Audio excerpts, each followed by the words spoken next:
Maloma la Maria ho e ki pe malere ya tonga ko toa pe o mo me mai ke por kala ma tonga o ahoni. I he ahoni foki o ku na o hake i he whare area ko ia o tonga pe me minista pa anga ono po te vita lawe mau o pe o ku amanaki ke totongi e he puri anga ta wha miliona ki he kautaha o ku i koe Pacific Limited a ia koe kautaha no usila eni. Pe a ka pauleva e totongi e he puri anga e ta wha miliona ko eni pe a ko pauleva ke toi nou aki ai pat setifi amokaki ai ta wha miliona. O mai noi foki e he polo kalamani ko e ta wha miliona ko e ni ko e ta haia he ngai polo seki ai pureanga motu a pea na mo osi mea i kotoa pe foki ko e taha i he te fito i tau moa pea mo e kaweinga o e patiseti wanoa taha hiwa wanoa ko e no one left behind. Ko e tau moa ko e ni i hono apalai whakateki ni kare o ku matalahi pea mo fihi. Ko iai o ko whakawhi iai ai kau mataotao i he tawhaaki ko ni ai ko e CEO Malolo ai Tonga Cable Limited ko kau taha whakeni i Tonga ia ko Edwin Leava ko ia nai CEO iai i he tawhaaki ko ia.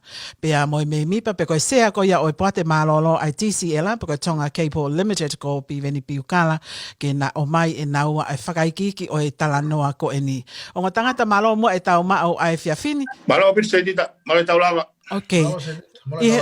I he polokalama ko ia o e he fiafini o ko whaamu pe ke nofe tau talanoa i he foi ECU e taha pea te tau lawe tai pe ki he konga ko ia lawe si pe ki he ta whaaki ko ia hana o hake e he ek minister paanga ai taha 4 miliona ko e ni i wharearea. Ka ko whaampeo ke nofe tau talanoa ai ta whaaki whakateknika ne.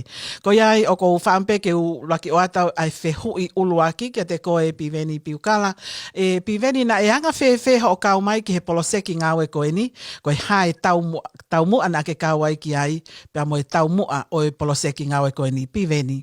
Malo pito se tita pa ko kore pe ke hu whanga e whaitap ko sa whaki e. Ka tu mua ke u whawha maala ala i siu ko e ni. Hoku mahuinga ke hanga hei kakai o whakatoka ngai. Ko notion of no one left behind. He kai ke uhinga ia pe matua lelei ka pau o he kai ke tauhanga o ai kono whare taha Pacific project is needed.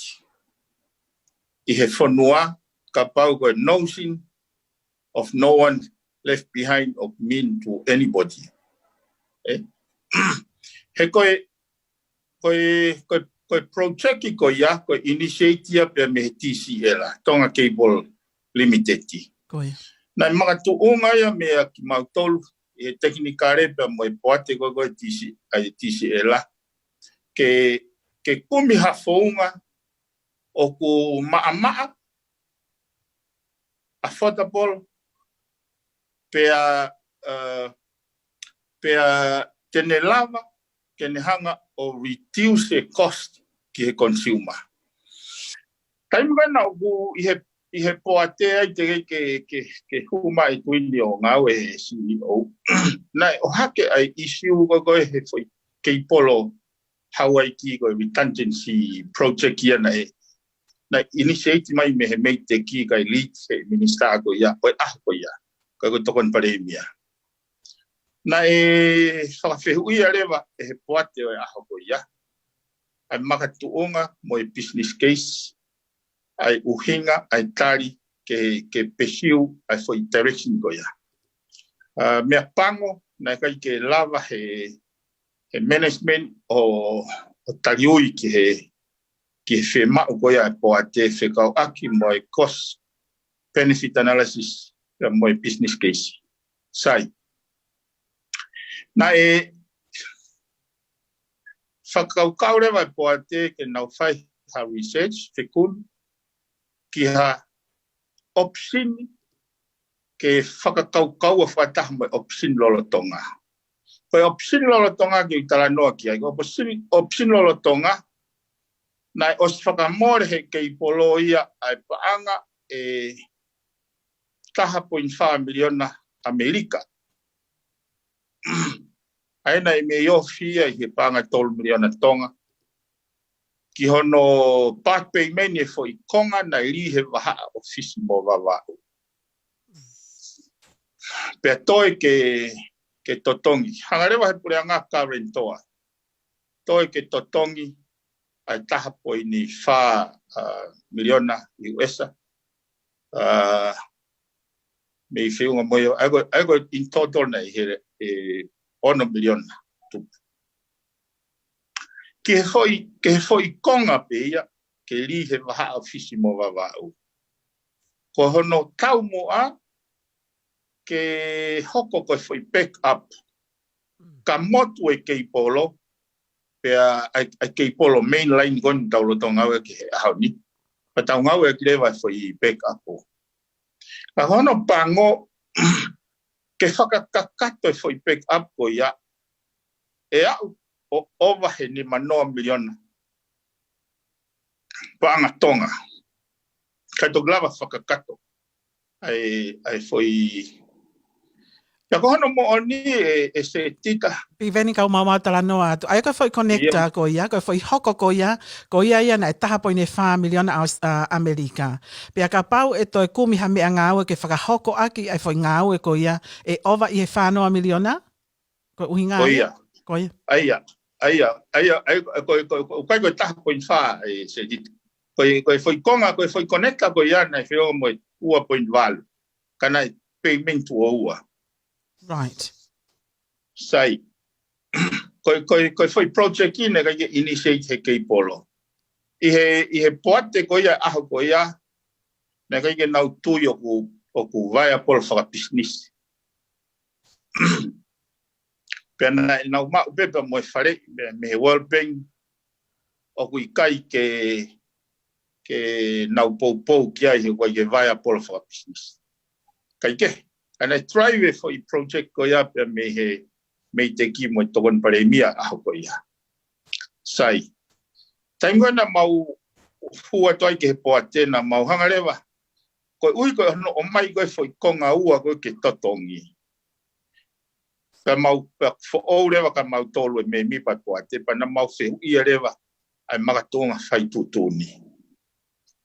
Taingo na mau fehu ia ye makatuunga uhinga lelei moe cost analysis. Unfortunately, na ke lava o mai. Ai taimi le vai ko na ke mau fie marie ki hono whakamore ke silini. He ke mahino ke uhinga lelei ke maton. Na makatuunga ye mahanga o puke a foi payment ko ya ka timani a kautaha. Ke na hana na tolo facilitate my information ko ya. E se dita ka pau pe te tau te nofo whakaukau le lei. Ka pau hika ke tau lava o puke kau whaitu tuuni ke nau tariui ke kakai ai makatu unga o e nau whakamoreki ai lau miliona. O kauhanga tato ka society. More rewa. Kai rewa ke te aunga e a koia pa me lotu. Ayo na kunofo awia o mo tafu ai. Pana tupunga le vai mauhanga o pesiu ke fai ha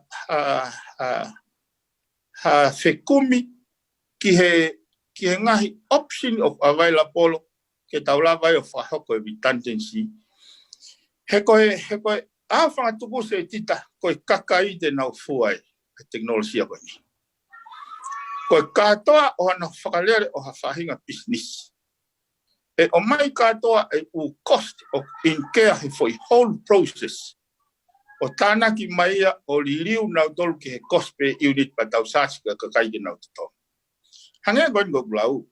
Aia e piveni kau ki mau tala no atu piveni.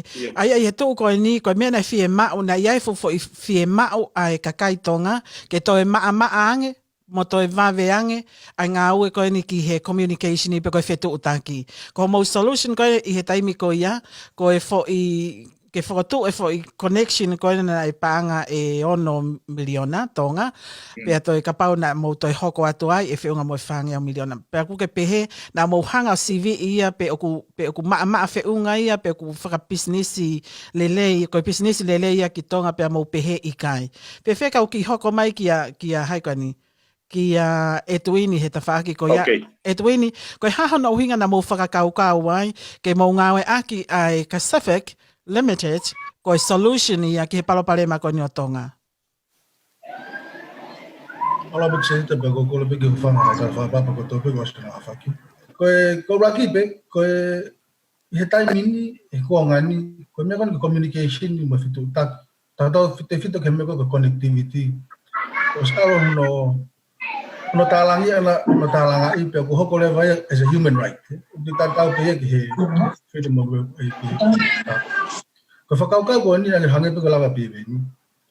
Ne mau huat mato ke tonga ke po sai mai solution ai ko solution ke me ke ngai fa business ko ngai e ta fa ko ke esa service provider pe net ko provider ko pau ke ai makatunga I helao ko regulator ko pau ke the business continuity plan pe ko pe ko ha me tarifa ka me hoko ke infrastructure ko fa ke ngawe pe ai ha fo ngai ta ke hoko to ke service pe ne mawala ko ya ko silo to ngano fa mai foi initiative ya kon ko ke ngawe ke ai Hawaii for redundancy ia time ko na ai ko fe huia ko he poate na fai fatam fa na fe ka ora tangata mutuan ke fai ha fe kumi ke to alternative solution angeta he ko hinga pe o pa ke he na asia feasibility study ki mo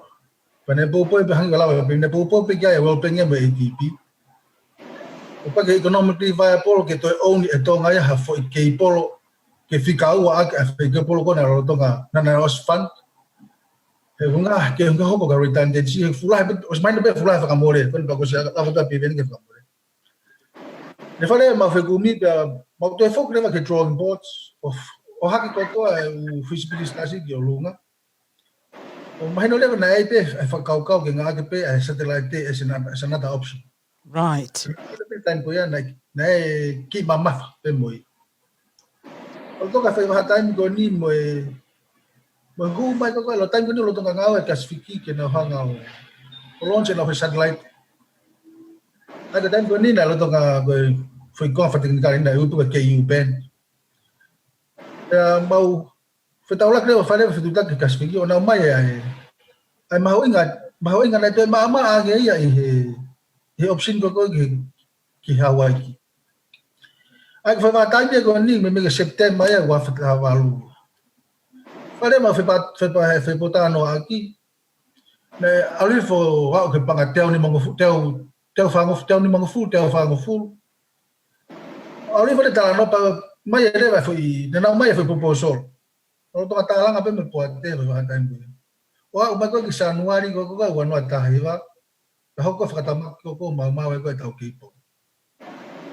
Ko malo ma ko me pe me ko to ko ni na sai ki ka ta ko kita kauta service provider ko tonga ko EasyNet ne na mau capacity la to pena na ngawe la to kasfiki ai bu ta wasilo ko to pe ma ko ni ko public information ya Koi.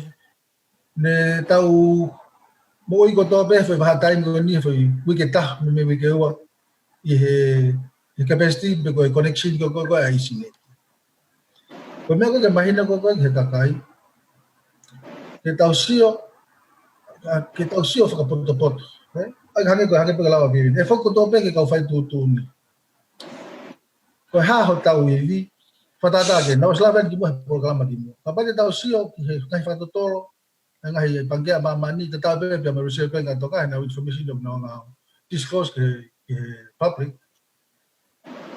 ya ta ma ka ko ta to ko tau GDP pe ko me afu fa economica ke tau fa economica o va pese de fa go fu ko remittances pe ko ki baba manava pe ta ka nga ko me muli o mai o ta fa ke tau o fa ia ko ta economica pa ta fa ko ka ga ko pese le no eta ko ta na ke pe ko agriculture fisheries ma tourism ma fu ai ka pa ko le ko ta ma ka ko ai vi pe ko ta ta ifunu to ifunu to nga pe o to le ke fa ke fa po ta fa tu o mai ha solution mahoi nga bit context O whenā pasi mo tau context mo tau wivi wha economica. Whenā whoka he poate ke kumiha alternative solution. Ma fu whaere whetutaki he kaswiki. Pea koe mea mari he tango ni lo toka palani pas kaswiki tango ke launch na satellite for all. Koia. Because ke na ngā ke pen for all ke e pen. E whae whetutaki pea o mai he kaswiki totongi na ma au pito angeia e ngai alternative solution ke he koe whakasatellite ki mua. Pea ne whae ngā wena ke tunga na o te au whango fultupu. Awan yo fa ki ti sema wa no ta havalu.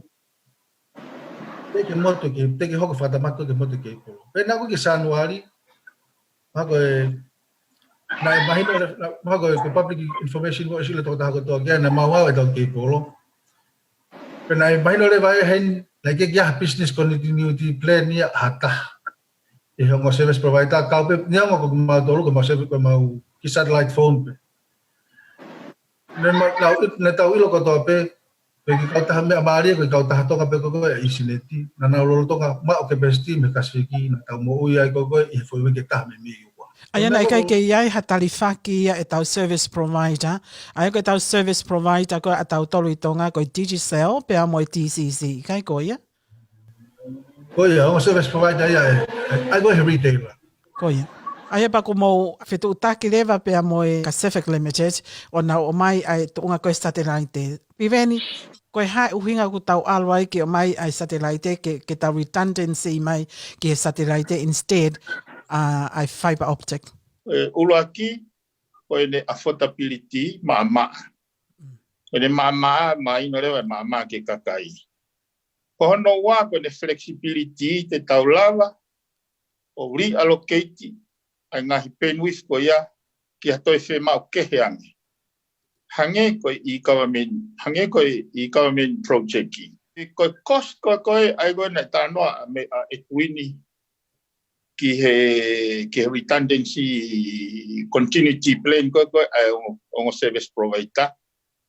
Oku I he fo I meki e taha o nau totongi panga o no ngiau whanoa Amerika. Aia koe mea lewa nau tolpe koe haho nau I malawa ke nau hanga secure ke foi meki. Ai lahi foi capacity pe koe foi penwith ke nau hanga o ritani ki ai. Ai koe pisete ongo fule nau foi total capacity go nau ngau ki taimini. Ko pau ke kauia I he nau continuity plan. Pea koe cost koe ia o mai pe moia fua he kakai e setita. Ka ate whanata ko nini he mahina mbe ke kakai. I haapai a wai office ai TCC, a wai office ai TCC la. O ko foi bloca pe taha TCC me he TCC la. O wai foi taua panga taha miliona o tu he compound ko TCC. Ko cost ka toa ke foi communication infrastructures ko ya o miliona. O fehu ko te o atu wa ne te tongi o miliona. O la fa baba wa tu ko te tongi consumer. Koia. That part of the cost of the whole process. Ka hono tana ki u fa more ko ya ke ne determine at price per unit. Sai ka wat fa ka ko ni. Ka pauna na ai pe fu tau ai ta. Da tau e o foi base station e o ko ai mo ka ta fu tau ai ta. Then they reduce the cost by half agita million. What is that supposed to mean ke price per unit o neti mo? Ko ke kawa va vea me malo ya nge. Ai imagino leva tene kava ai foi area lahi ko ia o ke hunga ki ai. Koia, ko poinia. Ko hunga pe ke ai foi tau ke hanga te ke foi base station ni ke maalunga. Koia. Ai ko foi taua e ua ke te ke o foi base station e ua o foi. Ka parte ke sio ngai fonua I murina. O ku fuhi pe taua me lunga au dilana. Koia. Una ki na tole concept ko ya co-location. Ai nei uhinga ho mo whenga koe ki ai foi tau ngai tau ko ia ke malama ke ni hanga kawa ke ma o pe fo ke foi tau mo ko no one left behind. Ko tu ko e fanki o tu motu o ku nau tu mo fere. Ko ia. O uhinga ko ai whakaukau ko satellite.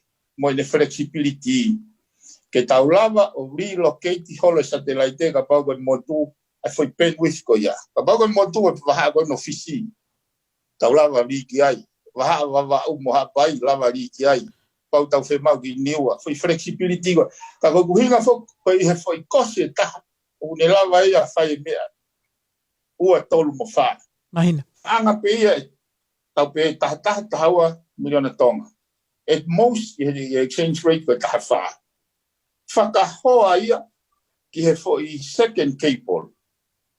Ai ngoi na tano atuin ke Hawaii ki. Ko ia. Ke whakakakato foi project ko ia e ova he ni manoa miliona. Kako haiten ai ko kuhinga tanoa ko di manoa miliona ko ia e o mai o totongi ki he price per unit e kakai. He ko konga ia cost o redundancy. Ko ia. Ma ala au pito ia e pivene foi tawaki ko ia. Pa ko seto le vai ki hono o hake ko ni whalea lea ai foi ta wha miliona o ko tuia o ko foi mea le lei e ni ke whakahoko. I kai ko ia? Ko ia. Ko makatunga ia e kuloto pa o tui ko loto pepe mo i tuin. He kulahi whaki e tau whai tu oni matunga he tai mahino.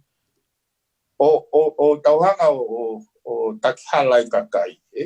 Kako mea kani se tita ko sio ko Pacific e foi approach ko Pacific Solutions. O ku mahu inga ia ke tau whanonga mo ia. O kai teo na os ngā ue pe kia e steering committee ne kau kai pare mea ko ni pa o tui o ko whakaamu mai au te nau hoko ate foi project. He kono mo ni ko hono lere i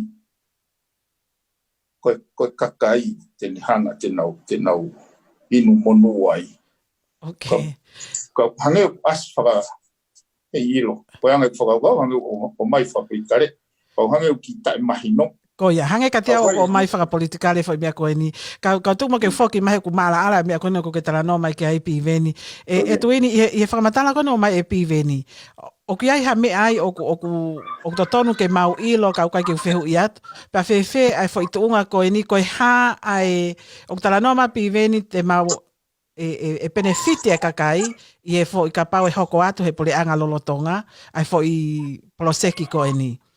Koe ha ai benefite a kakai e te maanga i mau ki telefon toto pe koe mau kika pe koe toi ki whamatala ke whai moa o mai ko osi anxious au ke whai moa o mai ka te abu ka benefite e mau me ai. Ngā loa pita se tita. Koe whimaa pita ke mahino pita whai poeni o ni. E taumua whikauraki o project ke koe ni as a business continuity plan pe koe redundancy. E kai ke ngata ai.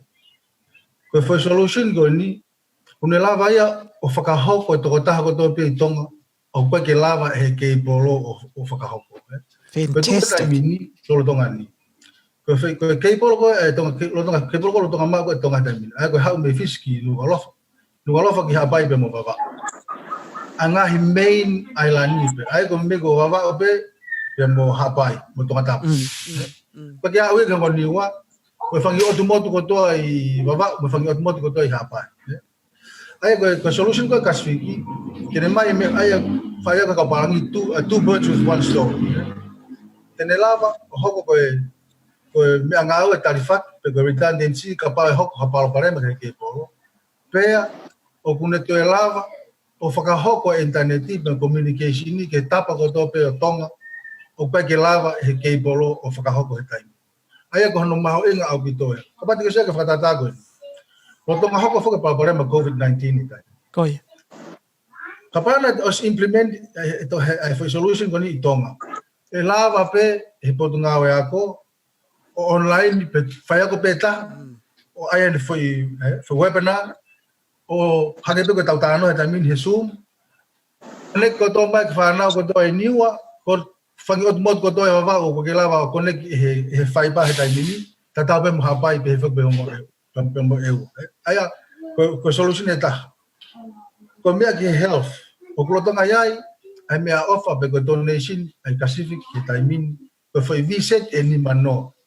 Whakataumua ki Ministry of Health a Tonga ke tokoni ke nau preparedness ko ki hono combat ai okay whai tatari ai Pacific ki he que por anga que não mai no acceptance foi tocónico ya ang daw si ora metafago ya to ngai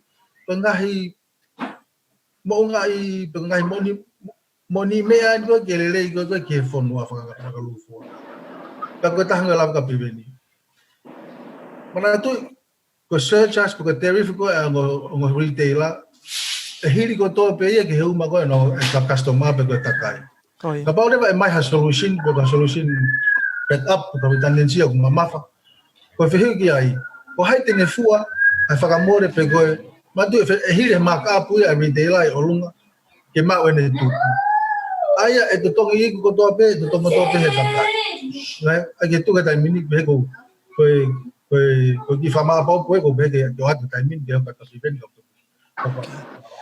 Piveni, whamalo atu e tu ini ho mai ai a konga ko ia ko ke lave mai piveni o ke ha mea i he men ke toi hoka tai ko tui ko i mea pe ke tau tala noa e tai mini pa ko o si maa ala ia pia moi kole pe pia moi whakaamu o ko tonu ke puleanga lolotonga ke nau hoko atu a whai ngāwe lelei ko ia na mou whakahoko i he ngai tau ko ia ko mari watu piveni he ko i mea ko hinga ko tala noa ko project ko ni nei trivenia me tonga ke polo me ilo mo tui fa technically pana maore ma present a sea ai ke polo ba mesio o motore ka kare kita o present ye ke kabineti na ai e mausirini feo mo na mau fu ua ke tol milion kana mau kore ke poreanga ke nau whakakakato mai ai foi toi ngā ua 0.5 miliona kai lava ke mau pesiu he project koi ni. Ko tala noa koe ngawe aki ke mau pena iai ho o mou silini ko tala noa ni ke tonga keipo limited? Tonga keipolo. Right. Pena ko hinga ia mau alu he ko ngono ngā koe ni negotiation ni na mau alu o au ki te au ni manoa hangi koe lau koe mea. Ka mantu koe current cost koe redundancy ko ngau e he service provider taimini ko no ngau whanoa Amerika Pana mau arifo au koe te au ni manoa pa koe mau foi negotiation wha o si ka pau te mau paid advance te nau reduce le mea o fitu noa pa mau kaure mau tori foi benefiti o kau shareholder something ai koe whanga whakau pe he koe uio koe e tokoni mau tolu ki hono reduce nau cost te nau reduce mai rewa cost ka mau tolu e paanga e fitu noa pana nau mai mo te line ka pau te mau on board iai te mau mao e paanga fitu noa pea ka pau he i kai te mau on board he pai te due date e foke price ke he te au ni manoa o te whamon me pekena e tuina i he in the middle of the negotiation o uhinga e mau fotu ke he ke pureanga sai na foke mai e pureanga tara mai o ui ko o si iai e sirini ai toma satellite o si e file bankruptcy go e toma seti foki mai lewa sirini go e ki whare paanga o ku peko kif moala ne lotonga ngau he ka whako ia satellite hono whai nau filing mo mea. Koe sirini koe kataki piveni ke ki mono mai moaini. Koe sirini koe na toenga koe i he satellite, tonga satellite, na foki mai ki whare paanga koe whihaia na mouka mataki. Whapapau me pe tuin hange katana o sia o hiwa miliona. E tuin he taingo ea na tau tānoa. Ia, na e ofi he valu. Oia, lai ni ko ia. Aia ko sirinia o satellite. Ai ko ngai fui tuanga satellite ko ni. Ai ni ko na he na rent ko ki China. Ai ngai fui tuanga satellite na os fatau os pa na fui tuanga malu tahapeu na ke toi. Ai na uhinga e whakau re vai kabineti ke whakotu ha public enterprise o ui ko Tonga Satellite Limited ke ne hanga o hentolo katoa e mea whakasatelaite tuanga satelaite whakataha pe mo area gon mo kaswiki ke hao ki ai mea ko ia ko taimo ni e se tita na lotonga mau taranoa ai tonke i poloi ke redundancy lotonga whetutake me te ki ia pe mo kautaha ko ni ki he ke i kawameni mo remote access ko me ngahi apiako ko he ange ko ngahi whare maha ki ngahi a polisi e whanki ai ko taimo na mau tok se mahi no ake ai pa mahanga rewa whakatu ke kaswiki ke o mai foi project ki o foi project pe taha i foi cost pe taha kai coordinated me ke polo kai ke e se tita o mahino pe ke motuani na kai ke mahino he kabineti tokolahi kabineti ai complication o foi project ki ai ki mau ange ai e piveni he kai ke fie mari ki ho pe ko ke mahino i he kabineti whakatop wheho i aupita e whai mea koe ni koe hai uhinga o kai ke mahino e kabineti. Please. Te koe heba nongo, soka hanga e se tita. O kai ka uhinga nia ko uhinga COVID. Mana tui taimi nai, ai a koe taimi koe nai whakamatala ia i koe ai mahu inga ke mite ti mahu inga ke. Mana, ai ngo uhinga, ai makatuunga, aho no sign out ai foi kontreki as a expression of interest ki he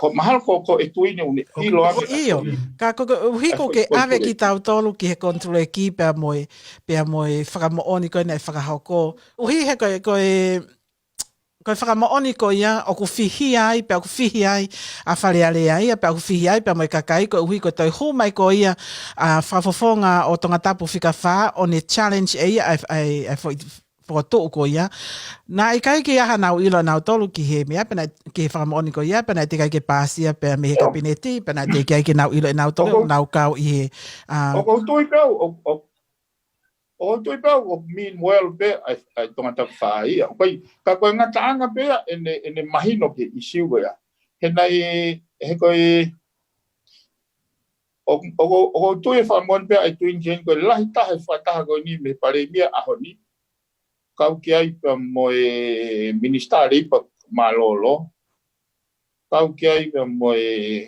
tai taha alam ki ai moe minister lau ko si ai ko hake ai signesa ai sign out ko foi contract ko ya o hange pastila askaka ke ko no mo ni na ke sign ni ai ministeri pa no tonga minister ana ko au mo ku mau ko hunga na sign ai hono tonga ko se ai poate ai tonga satellite ko ke tana ma ai kuin ko ia ki mo ko ke tana ki ma e tuini e o tangata o ko toka ngata ki ke ta fa ki ko ni ko whakamooni neongo o ku taramai e piveni ko whakamooni ko ni i hono capacity ko se ai o tonga satellite ka ku o pau pe ke foki mai ki he kabineti ke na for approval ka toki whakahoko ai fo ngā au ko mo whakamooni ko ia ka ke e tonga ko ai ko e taimini o le vange e piveni ka ke tonga ko e taimini o mau hoha aki ai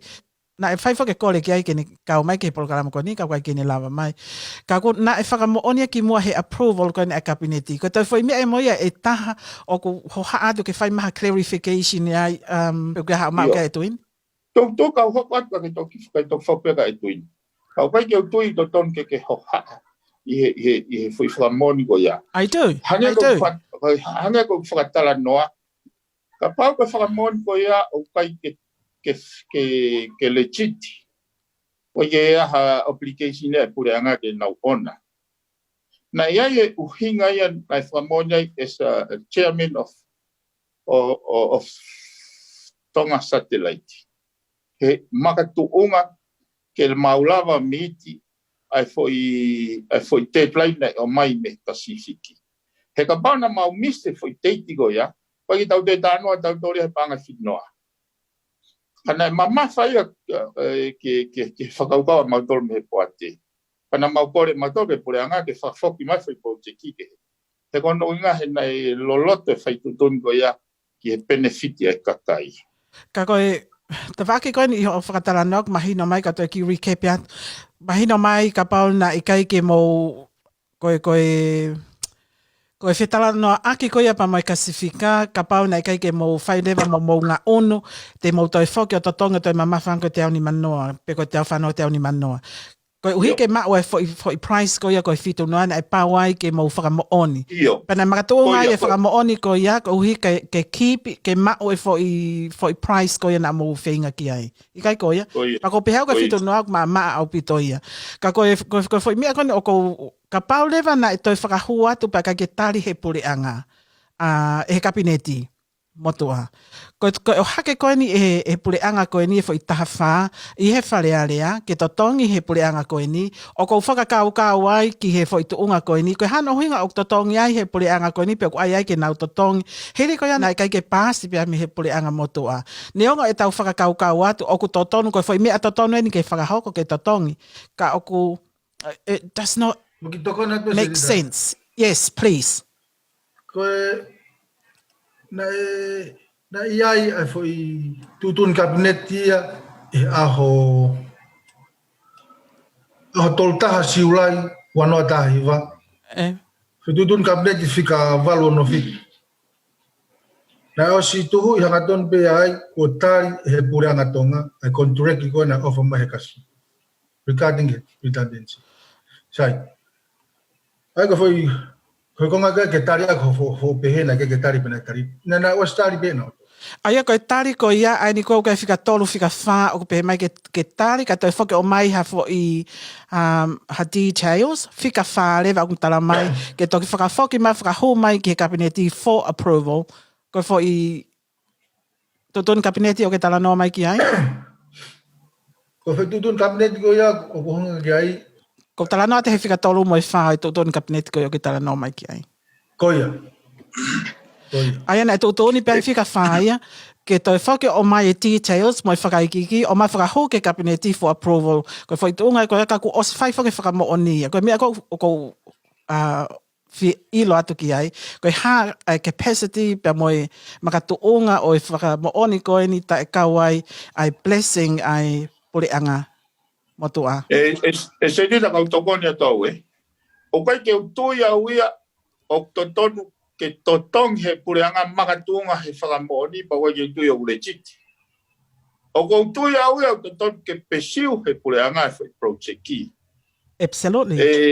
Ai ko whakarea ia ko na he whikene decision ko na ke formalize o whakahu pe resign the contract not from Tonga not from Tonga satellite but from government of Tonga. Ai o kai ke aha me ai conflict ai o apia suspicious ke tau hu. Ka koe tui ai motu ani ko project ko ni na very noble on intention. Na makatuonga I foi priority ai pureanga no one left behind. Can provide not only redundancy, na tau os go through ma he foi motu goi ke polo. Na tau experience ka doa beia. Na hangarewa he ngai pega apu o saati mai au panga I uafe ki he foi mekita. Payments. Na wabana ki manatui na ki dispute ai TCC pe mo ICNT he cost. Na kai motuan hono mitigate o lava resolve a technical issue ko ya. Ka koe poini ko o ke raise as a concern ki saini ko ya. Na uhinga ai tutunia kabineti ana ufa matala kai al etuini ke toi resubmit yang ai kontureki pe resign pe a pe for approval. Na mateu ke pe hono uhinga ko ha. E una utui ko foi best solution ia. Koe alternative en se tita. Ke tuku kasifiki, ka tau foki ke Hawaii ki, that will cost the country 50 million. E tuini, te foki mai ka koe ki ke lawe mai ke te whakoe hene, e mea na ke amanaki ke talanoa mai ai, ka ku mahu mai o mau talanoa ati. Koe whai, poin ko whai maka ke whamai no I. Ko solution ko na amai ki Hawaii ki.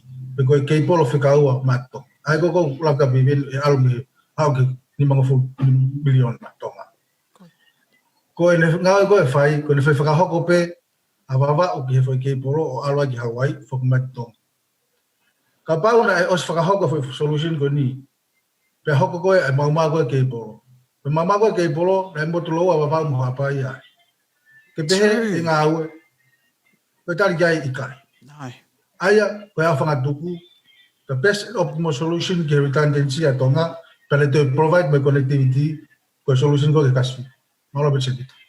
Malo au pito e tuini paku ala au pito homo whakamatara neong o kou hanga o whafofonga ate ngai tātala a koia pia meitu. A paka mo mai ai fu mama au pito ki hele lei whakaloko fua koe ai whonua i he fo i poloseki koe ni namau kamatai. Pako whakaamuange mai e hoko ai talatala noa koe ni ke toi mala alange. E piveni, o kou whanongo ki ho tala noa, pe aku mahino ka te au e tu unga nei whakahoko ake ai whakamooni ko ia, pa kou whakamaloa tau i ho mo ngāwe lahi koe nei whakahoko.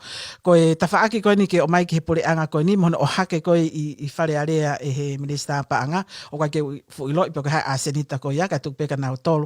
Ka kou whakaamu ange mai ke mo o mai whaka osia i he tau polo kalama koe ni, ha whaahinga nonga ki he tau kau whanongo, o reaffirm ka teki nau tolu ai foi poloseki koe ni, koe poloseki e ni ki hele lei whakalogu fu ai whanua, pe hili koe ia pa te tau toki whaka osi. Ko atu ka te koe ia e piveni kamata mai, pa toki whaka osi mai e tuini, pe osi ai pe tau polo kalama koe he whiawhini. Piveni. Malo pito, e se dit. Pe koe konga fuki ia ai visiona ai parenia malolo ono reform ngai sektoa. Se dit na koe ngai kapau na koe tangata iki premia malolo na siokita. Na ne hoko pea ki he sea. Pe toki aka auti ai pea ki he ne ritaya. Kana iloloto ki ai a ene visone with the notion of no one left behind. Koe uhi koe masive sivan mei he ngai tukui motu. Nane mea ngawa ki mautolu whakateknikare ke mauhanga o whekumi ke whahinga solusini e wheunga e moe tau whainga iwi whakaekonomika mo natula e tau whakatu business. Ko uta ko tahi. Pea moe ngawe whakamea. Koe foi mate ti fo ou na e provide ti mai he platform e teknolosia. Ai koe kui koe e-commerce. Koe foi complexity me foi dynamicia me a pango o kusi isi e tau kau whakafofonga i whare area o nau mako pusi. Koe ko just being frank he kapau koe mama kapau na nau mau ai mama o fu peace koe ni o teknolosia. O tui ko foloa, kapate whatonga i taimine ai dependent ai kakai i he nau whahoko e nau business. Pea mo e nau social networking i ene depend he teknolosia koe ni. Pea ka pau o kei active pe i ene paanga i tolu. Wanoa ka pau na asive, na e whai umea koe ni asive mau tāketi ke tola taha ki he kika taha. Ko tui ko whakaivia lahia. He kona mo ni e ne mama wha koe kautu maari e peu nau lava o excess ke fu teknolosia kon. E ne mama wha. Wani alo mama a kau katoa ki ai ha taha pe kon mau pene ki tola taha u lava excess. Ko inclusive profile au tala noa ki ai ti STF ta noa ki ai ngai plan whakalaka ta noa ki ai ngai i tau nā mo mea.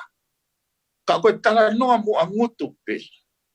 O ko hanga he connectivity e provide he for solution koe Pacific satellite project ki. O provide for platform then assure practically there is I for no one left behind. Ai o ko practice ai foi vision ko ya ai foi project ko ya ki vision ai tanta ek pare bien malolo na mau ho ha mo madol na mau o ngo mau mafasia nga we hene ke loto ke reform nga sector ka wa no streamline connectivity ki fist ilo lele tuine unga o na mau fen ke fai ke foki mai exchange server o tu i tongani kai lava ke toi minimize ai cost ki muri ngahi ai connectivity ai cost IP transit mo ngahi me pehe ken he kon reduce ato pe mai component o taute totonga hapaanga ki muri o foki mai ki tongani kon reduce cost of alu ke kakai kona ilo le pe twin pa mo poate na fotu ko ma targeti o $7 7 gig 70 o fit tu na fotu e ma targeti pana mau ngau ke sona reduce he time na ya twini ma reduce ho se la me panga e te au ni manoa ki he kika taha ma reduce a panga e wanoa ke kika taha ka reduce lewa ai retail me panga wano ke kika taha taimini panga tolu Wow. ai ko capacity ko kumi ko ngawa ke panga ni manoa ka ko foi kika wano ai ko rate ko ua ni manoa ka ko de algo fa mo iki ko panga tolu ke foi kika taha imagine about the tawlava or improve efficiency he foi connectivity pelava excess taha kotoa e paanga taha ke kika taha e pehe ita kakai hono ai foi project No. Mone lau ka e motua, koe vale pe e ita. ko vai me ita Malo apita Oia. e piveni ho whaka mala ala mai e ta whaaki ko ia pa ko tui. E tui ni kataki mo ke whaka osi mai. Kia hami aku toe ke matalanoa ki ai. O ku te kai ke la ve ia te piveni ka ke tui o ku maho inga ia ke o mai ki ho tau kakai. E tui ni. Malabot sentida malabot beven. Pega te hame ko me be ko tonga ki ai ke faka ke fama mafa foi tamu ko ni ke mai no ka kai. Internet connectivity and accessibility is a human right. Wow. Ko mau ngau ko na fai na whakahoko na pipiki he ngahi vision ni ko tanga pare me ki mo na mang hai palan whakapure anga ko TSTF am ko tau kum ha solution te tau whakawhiho ana ki he tau context ko mebe ko mahinu ka tau tolu ko tonga ko whangi otumot Iyo. ko solution te tau o mai o totol ke ho mo tau mo whangi otumot te tau hanga peo o connect ngahi otumot lalahi aga whaipa he ko mea mamaf pa tau whakahoko rea whangi otumot wiki aga satellite aga whai hybrid solution na ma whakahoko ko ia pese te tamaro Malo au pito e tuini ai a whanga tuku mai tau polo karama. Piveni ko wha malo atu ke te koe. I he whainga maari e koe ni kumuhanga tuku mai ke tau talanoa e issue whihi mo lahi koe ni. I hanga i whakaukau a kuia ko uhi o ko fo'ou ke ta whaki koe ni o teknikare koe no mo talanoa mai ki ai. Ka ko mohanga koe malama o veteki mai ko pehepe. Ka pau te umahi no i ho mo talanoa. More likely e mai no i he kakai.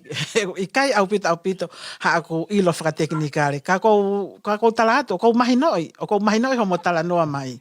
And so, o ai amanaki e mahinoi e he kakai ko ia o e whanua ai whakatalanoa ko mo whakahauko. Malo apita piveni pe amo e tuini ai kau mai.